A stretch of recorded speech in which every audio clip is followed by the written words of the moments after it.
মানে কেন? আমরা তো জানি আমরা যোগ্য শিক্ষক, আমরা জানি যে আমাদের বিরুদ্ধে কোনো রকমের কোনো দুর্নীতির অভিযোগ নেই, তাহলে এই দ্বিচারিতা কেন? যোগ্যদের লিস্ট তোমায় দিতেই হবে, দিতেই হবে, দিতেই হবে, দিতেই হবে। মিরর ইমেজ প্রকাশ তোমায় করতে হবে, করতে হবে, করতে হবে, করতে হবে। হকের বেতন বন্ধ করা যাচ্ছে না, যাবে না, যাচ্ছে না, দিতেই হবে। শিক্ষা খাতে বিদ্যালয়ে যোগ্য শিক্ষকদের ফেরাতে হবে, ফেরাতে হবে, ফেরাতে হবে, ফেরাতে হবে। ছাত্রছাত্রীদের বঞ্চিত করা চলছে না, চলবে না, চলছে না, চলবে না। সুপ্রিমকে ভালো আইনজীবী যোগ্যদের লিস্টে দিতে হবে, দিতে হবে, দিতে হবে, দিতে হবে, করতে হবে।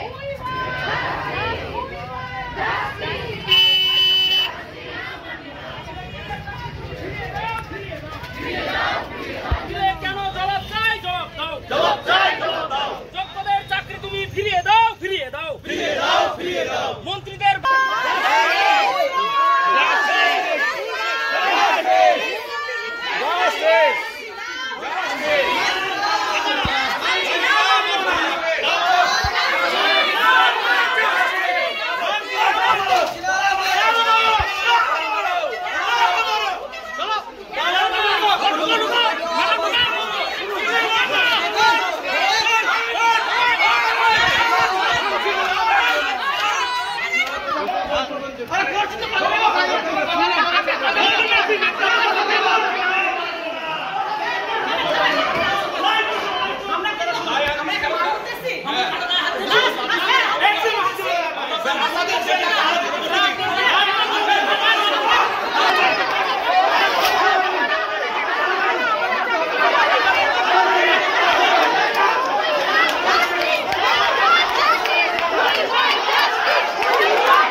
আমাদের গত 3 এপ্রিল আমাদের সুপ্রিম কোর্ট থেকে আমাদের এই পুরো প্যানেলটাকে বাতিল করা হয়েছে, যেখানে আমাদের কোনো রকম দুর্নীতি কোনো কিছুতে আমাদের নাম নেই, কিছু নেই, তবুও আমাদের এরকম প্যানেল থেকে ক্যান্সেল করা হয়েছে।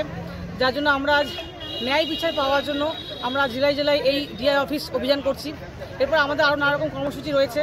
আমাদের যেটা সরকারের কাছে এবং এসএসসির কাছে আমাদের বার্তা যে আমাদের যেন সঠিক ওএমআর মিরর ইমেজ আর কি আমাদের ওয়েবসাইটে প্রকাশ করুক এবং আমাদের যোগ্য অযোগ্য তালিকা যেন প্রকাশ করে সুপ্রিম কোর্টে নিয়ে গিয়ে আমাদের যেন বাঁচায়, এই আমাদের আজকে দাবি। আমরা হচ্ছে এসএলএসটির 2016 ব্যাচ এবং আমরা যোগ্য শিক্ষক। সেখানে যোগ্যতা থাকা সত্ত্বেও আমাদের অধিকারের চাকরি নিয়ে যে চিনিমিনি খেলাটা শুরু হয়েছে, সেটা বিরোধী পক্ষ হোক, সরকার পক্ষ হোক, বিভিন্ন রকমের সংগঠন হোক বা আর যাই হোক না কেন, এইটার প্রতিবাদে আমরা পথে নেমেছি এবং নামতে বাধ্য হয়েছি। ডিআই অফিসের অভিযানটার কারণটা হচ্ছে আমরা বিভিন্ন রকমভাবে ডিআই অফিসের থেকে বিভিন্ন মান্যতা বা বিভিন্ন সময় তাদের সহযোগিতা করে থাকি। শুনতে পাচ্ছি যে আমাদের ইমিডিয়েটলি বেতন বন্ধ হতে চলেছে, ঠিক আছে? তো এই ব্যাপারে আমাদের ভূমিকা কি হওয়া উচিত, মানে কেন?